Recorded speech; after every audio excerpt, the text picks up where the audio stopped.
Il existe un moment dans la vie de Lionel Messi que personne n'aurait pu imaginer. Un moment qui allait bouleverser l'histoire du football. Mais pour comprendre comment ce moment est devenu possible, il faut revenir des années en arrière, à une époque où Lionel Messi n'était qu'un enfant fragile d'une banlieue ouvrière de Rosario. Un enfant si petit que les médecins pensaient qu'il ne grandirait presque jamais. Un enfant dont la famille n'avait même pas l'argent pour payer son traitement médical. Et pourtant, ce petit garçon allait un jour faire se lever des stades entiers, faire vibrer des milliards de personnes et marquer à jamais l'histoire du football. Mais avant la gloire, avant les ballons d'or, et avant ce moment qui allait bouleverser sa vie, il y avait simplement un enfant avec un ballon dans les rues de Rosario. Voici l'histoire incroyable de celui que le monde pensait trop petit et qui allait devenir Lionel Messi. Mais avant les stades pleins, avant les trophées, et avant que le monde entier ne prononce son nom, il y avait simplement un enfant discret, presque silencieux, qui grandissait loin des projecteurs, dans une petite maison d'un quartier populaire de Rosario, en Argentine. Personne n'imaginait encore que ce garçon fragile deviendrait un jour l'un des plus grands joueurs de l'histoire du football.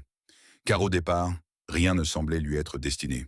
Pas la gloire, pas la célébrité, et encore moins une carrière mondiale. Et son histoire commence bien loin des plus grands stades du monde. Le 24 juin 1987, dans la ville de Rosario, au nord-est de l'Argentine, naît un enfant que personne ne remarque vraiment. Il ne naît pas dans une famille riche, ni dans un quartier célèbre, et encore moins dans un environnement destiné à fabriquer des stars. Son nom, Lionel Messi. Son père, Jorge Messi, travaille dur dans une usine métallurgique. Sa mère, Celia Cucitini, cumule les heures de ménage pour aider la famille. La vie est simple, parfois difficile, mais pleine de dignité. Dans ces rues de Rosario, les enfants grandissent avec très peu de choses. Un ballon, un terrain improvisé et un rêve. Très tôt, Lionel montre une personnalité particulière. À l'école, il parle peu, trop peu même. Ses enseignants s'inquiètent de ce garçon discret, presque effacé. Il ne fait pas de bruit, il ne cherche pas l'attention. Mais dès qu'un ballon apparaît, quelque chose se transforme. Le garçon timide disparaît, et un autre Lionel apparaît. Un enfant capable de courir avec le ballon, comme si celui-ci faisait partie de lui. Comme si ses pieds comprenaient quelque chose que les autres ne voient pas. Son père entraîne une petite équipe du quartier, Grandoli FC. Un jour, alors que les enfants jouent, Lionel entre sur le terrain. Il est plus petit que tous les autres, mais après quelques minutes seulement, tout le monde comprend. Ce garçon n'est pas comme les autres.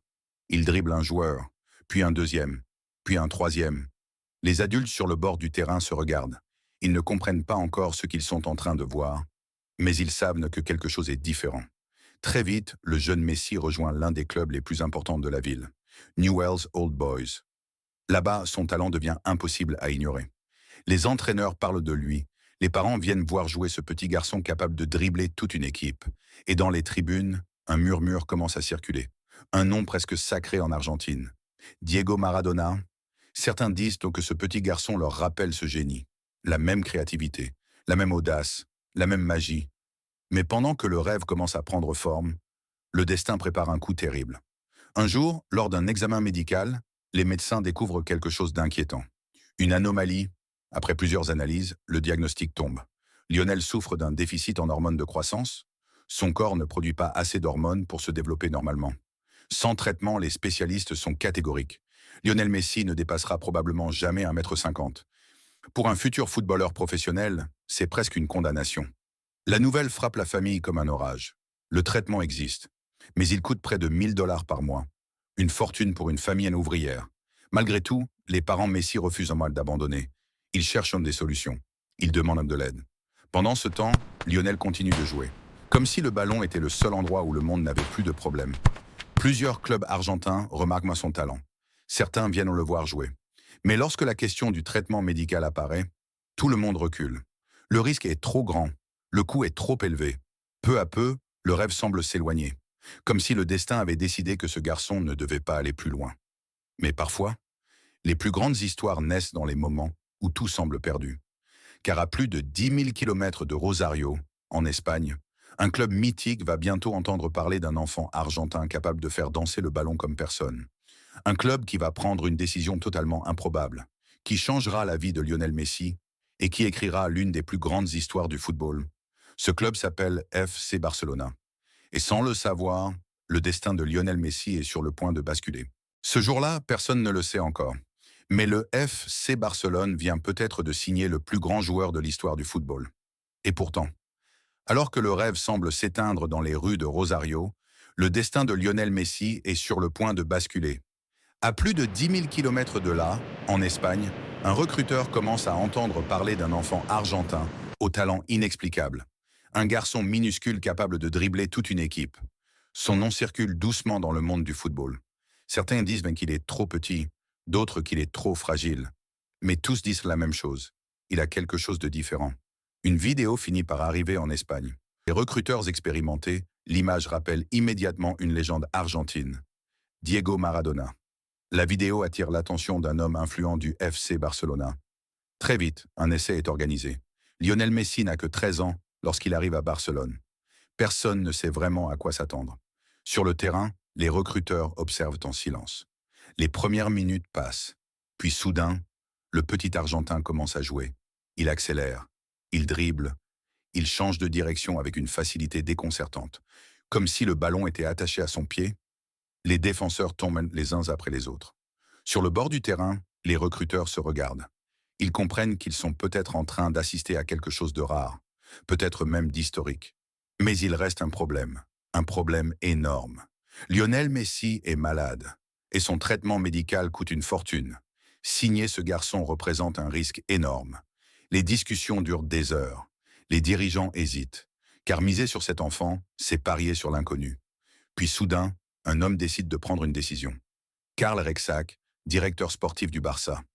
Et ce jour-là, dans un restaurant de Barcelone, il va écrire l'un des gestes les plus célèbres de l'histoire du football. Il n'y a pas de contrat officiel, pas de document. Alors, Rexach prend ce qu'il a sous la main, une simple serviette en papier, et il écrit « Le FC Barcelone s'engage à recruter Lionel Messi et à prendre en charge son traitement médical. » La serviette devient un contrat improvisé, un contrat fragile, mais un contrat qui va changer le destin d'un enfant, et peut-être celui du football. Car à cet instant précis, le monde du football ne le sait pas encore. Mais une nouvelle ère vient de commencer. Messi s'installe alors à Barcelone avec sa famille. Il intègre la Masia, le centre de formation légendaire du club. Très vite, quelque chose devient évident. Le garçon de Rosario n'est pas simplement talentueux, il est différent. Match après match, il élimine les défenseurs comme si les lois du jeu ne s'appliquaient pas à lui. Les entraîneurs parlent d'un phénomène. Les joueurs plus âgés commencent à comprendre qu'ils jouent avec quelqu'un d'unique. Puis arrive enfin le moment que tout jeune joueur attend. Ses débuts avec l'équipe première du FC Barcelona. Et soudain, le monde entier découvre ce que les recruteurs avaient vu ce jour-là. Un joueur capable de faire ce que personne d'autre ne peut faire. Les buts s'enchaînent, les dribbles deviennent légendaires. Les stades commencent à se lever pour applaudir ce génie discret venu d'Argentine. Mais pendant que Messi écrit son histoire, un autre phénomène apparaît en Europe. Un joueur spectaculaire venu du Portugal. Son nom, Cristiano Ronaldo. Pendant plus d'une décennie, ces deux hommes vont dominer le football mondial. Ballon d'or, records battus, finales historiques. Chaque match devient un duel. Chaque saison devient une bataille. Le monde du football vit alors une époque unique. Une époque dominée par deux géants, Messi et Ronaldo. Mais malgré les trophées, les records et la gloire, il manque encore quelque chose dans l'histoire de Lionel Messi. Une chose que tout un pays attend depuis des décennies, une chose qui dépasse les clubs, les titres et les rivalités. La consécration ultime, la victoire avec l'Argentine, la Coupe du Monde. À ce moment de l'histoire, Lionel Messi est déjà une superstar mondiale. Au FC Barcelona, il empile les records comme personne avant lui. Les saisons passent et les trophées s'accumulent. Champion d'Espagne, vainqueur de la Ligue des Champions, meilleur buteur de Liga. Il devient même le meilleur buteur de l'histoire du FC Barcelone, avec plus de 670 buts inscrits sous ce maillot mythique. Avec Barcelone, Messi remporte 34 trophées, dont 10 championnats d'Espagne et 4 Ligues des Champions. Individuellement, sa domination est totale. Ballon d'or après ballon d'or, puis encore. Au total, 8 ballons d'or, un record absolu dans l'histoire du football. Les buts deviennent inoubliables. Et pendant plus de 10 ans, le football mondial vit une époque unique. Une rivalité qui captive la planète entière. D'un côté, le génie instinctif, discret et créatif, Messi. De l'autre, la puissance, la détermination et l'obsession du travail, Cristiano Ronaldo. Deux joueurs, deux styles. Une rivalité historique qui va définir toute une génération. Mais malgré tous ces exploits, il existe une ombre dans l'histoire de Messi, une attente, un rêve que tout un peuple veut voir se réaliser. Car avec l'Argentine, l'histoire est beaucoup plus douloureuse. En 2014, Messi atteint la finale de la Coupe du Monde. Tout un pays retient son souffle. Mais l'Argentine perd contre l'Allemagne. Puis viennent les désillusions. La finale de la Copa América 2015, perdue. Puis celle de 2016, encore perdue. Au total, Messi perd plusieurs finales avec l'Argentine. La Coupe du Monde, 2014 et 2 Copa América consécutives. Les critiques deviennent violentes. Certains disent qu'il n'est pas digne de Diego Maradona. D'autres affirment qu'il ne pourra jamais offrir un titre à son pays. La pression devient insupportable. En 2016, après une nouvelle défaite, Messi annonce même sa retraite internationale. Le monde du football est sous le choc, mais les grandes histoires ne se terminent jamais ainsi. Messi revient, et peu à peu, l'histoire commence à changer. En 2021, il remporte enfin un trophée avec l'Argentine, la Copa América, le premier grand titre international de sa carrière. Mais le destin lui réserve encore quelque chose de plus grand, beaucoup plus grand. Décembre 2022, au Qatar. La planète entière regarde la finale de la Coupe du Monde. Argentine contre France. L'un des matchs les plus spectaculaires de l'histoire du football. Messi marque. Puis encore. Le match devient un combat épique. 3-3 après prolongation. Finalement, la décision se joue aux tirs au but. L'Argentine l'emporte. Et Lionel Messi soulève enfin la Coupe du Monde 2022 au Qatar, offrant à son pays son premier titre mondial depuis 36 ans. À cet instant précis, toute l'histoire prend sens. Le petit garçon malade de Rosario, la serviette du Barça, les années de critiques, les finales perdues. Tout mène à ce moment. Messi est champion du monde. Et pour beaucoup, la question n'existe plus. Le débat est terminé. Lionel Messi entre définitivement dans l'histoire comme l'un des plus grands joueurs de tous les temps. L'histoire de Lionel Messi n'est pas seulement une histoire de football.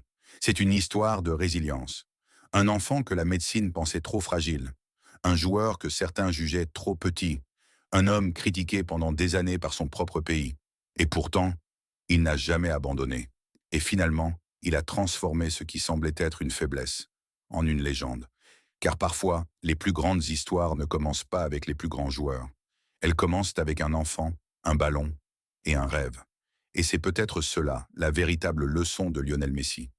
Peu importe d'où vous venez, peu importe les obstacles. Si vous continuez à avancer, vous pouvez écrire votre propre histoire. Petit garçon fragile de Rosario que les médecins pensaient condamné à ne jamais grandir, est devenu Lionel Messi, un champion du monde, un joueur aux 8 ballons d'or, une légende vivante. Mais au fond, l'histoire de Messi n'est pas seulement celle d'un footballeur, c'est celle d'un enfant qui a refusé d'abandonner. C'est exactement comme ça que naissent les légendes. Certains joueurs gagnent des trophées, d'autres gagnent le respect, mais très peu deviennent des symboles. Lionel Messi est l'un de ceux-là, car son histoire nous rappelle une chose essentielle. Ce ne sont pas les obstacles qui définissent une vie, mais la manière dont on décide de les affronter. De Rosario au plus grand stade du monde. Lionel Messi nous rappelle qu'une légende n'est pas seulement faite de talent, elle est faite de courage, de patience et de persévérance. C'était Destin de légende. Abonnez-vous.